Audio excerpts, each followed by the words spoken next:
is to have accessible systems that are pretty accessible, so everybody can understand. And the aiming is very simple, but then there's more depth. If you really want to master those systems, you need to practice. For example, in free kicks, you need to swing the right stick, and then based on how you swing it, you apply spin to the shot, so it can go around or over the wall, for example.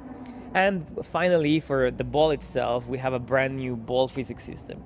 And that means that the ball is just gonna bounce in a more natural way. If the ball hits me, it's gonna get deflected like it would in real life. And if I take a shot, then if it's a finesse shot, I will see more curve, for example. If it's a lace shot, I may get a rising shot or a dipping shot based on how I hit the ball. So basically more pronounced trajectories.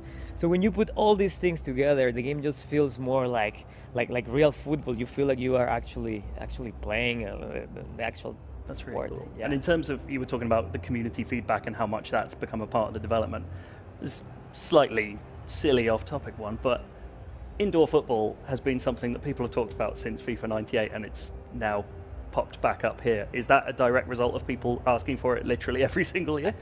I can tell you that I've been at Gamescom for a few years, and always the most requested feature was like street, playing on the streets, for sure, for many years. And actually we're very happy that now FIFA 20 is finally back, and yeah, it's a big year for us. It does feel like you've got a bit more of that sort of slightly earlier FIFA, like just a touch of silliness to it. It's like, it's not just pure simulation. You've got the house rules, you've got Volta, you've got this sense of like you're bringing some of the more fun, like playground elements of football to FIFA now. Is that like a conscious evolution? You kind of started last year, and it seems like that's expanding this year as well. For us, it's very important to have variety in game modes. So for example, with Volta, that's a big part.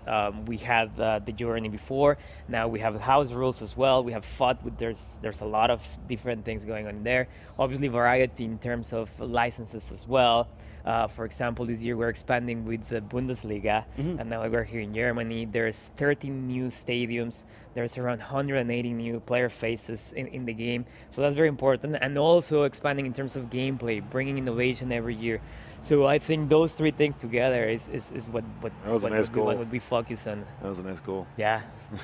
And well, talk to me more about that adding the Bundesliga. I'd love to know what goes into, how do you choose those new licenses? How do you go about getting those faces? What's the process of like the behind the scenes stuff? Because I love the idea that you're having to get in touch with these players, like work with them so deeply. Like, what is that for you guys? Yeah, well, obviously our goal in the long term is to have as many teams as possible, right? So there is a team that they basically they work on the licenses and what players are going to have. And then when that's done, then we go we go to the certain places where the players are, we scan them, we bring all those scans back to Vancouver. We've sent people so they can take very sophisticated photos of the stadiums. We send them back, and then we have the artists back in Vancouver, like actually making those stadiums in FIFA. So it's actually it's a long process. But it's totally worth, because it's not simple to add a stadium into FIFA, right? And every year we add many more. So it's something that we're actually very proud of, which is all the variety that we have. Well, speaking of variety, I'd love to talk about FUT and some of the additions there. I know we talked about, you've talked previously about the added kind of customization elements, like being able to unlock sort of outlandish tifos and like quite strange new parts of that, like we were talking about with the slight more increase in silliness, a bit more fun. Like, can you talk us through how that came about and what we'll see in those customization elements? I think it's the same idea that you should be able, if you want to get maybe a little bit far from the authenticity, if that's what you want.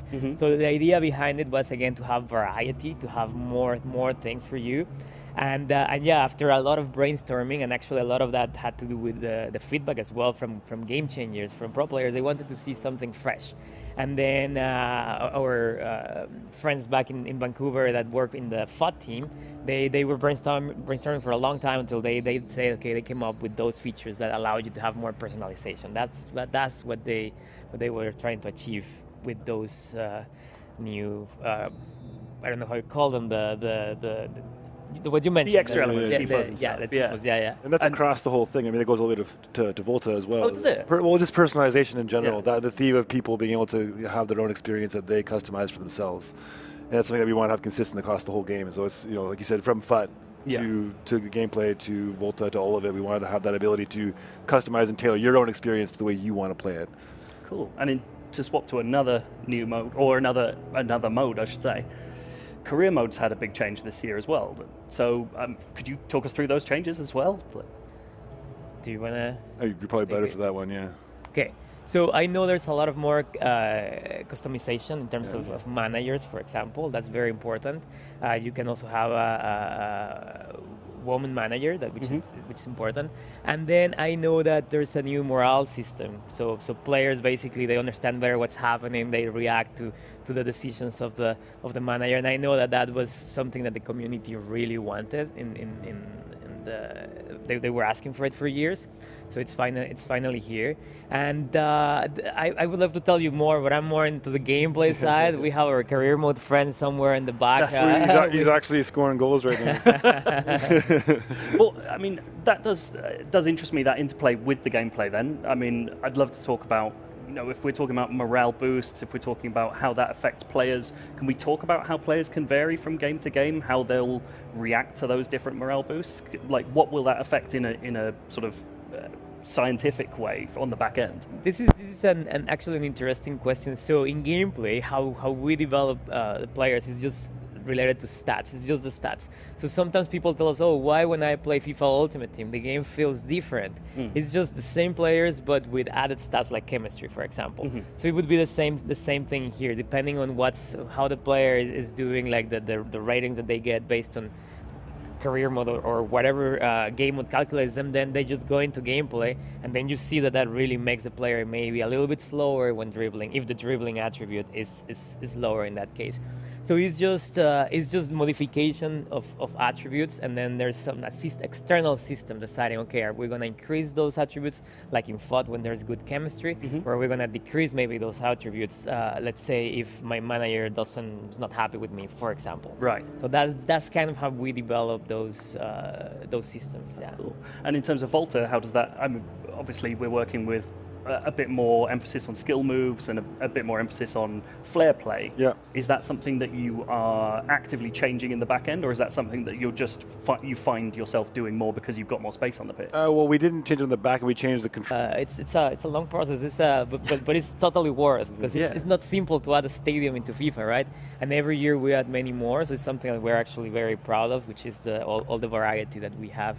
Well, speaking of variety, I'd love to talk about FUT and some of the additions there. I know we talked about, you've talked previously about the added kind of customization elements, like being able to unlock sort of outlandish tifos and like quite strange new parts of that, like we were talking about with the slight more increase in silliness, a bit more fun. Like, can you talk us through how that came about and what we'll see in those customization elements?